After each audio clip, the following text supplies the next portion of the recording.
Nepal investment mega बैंकका CEO Pande 80 lakh धरौटीमा रिहा। नेपाल इन्भेस्टमेन्ट मेगा बैंकका प्रमुख कार्यकारी अधिकृत सिइओ ज्योति प्रकाश पाण्डे 80 लाख रुपैयाँ धरौटीमा रिहा भएका छन्। जिल्ला अदालत काठमाडौँले सिइओ पाण्डेसँग 80 लाख धरौटी बापत बैंक ग्यारेन्टी राखेर रिहा भएका हुन्। स्मार्ट टेलिकम प्रकरणमा उनी विरुद्ध भएको थुनछेक बहसपछि पाण्डेलाई 80 लाख रुपैयाँ धरौटीमा रिहा गर्ने आदेश दिएको हो। स्मार्ट टेलिकमसँग सम्बन्धित अनुसन्धानका क्रममा पाण्डे सहितका व्यक्तिहरूमाथि अनुसन्धान अघि बढाइएको थियो। सोही प्रकरणमा पाण्डेलाई पक्राउ गरी अदालतमा उपस्थित गराइएको थियो।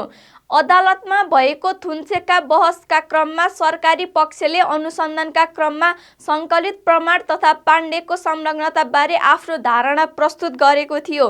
पाण्डेको तर्फबाट भने आफू विरुद्ध लगाइएको आरोप तथा अनुसन्धानका विषयमा प्रतिवाद गरिएको थियो।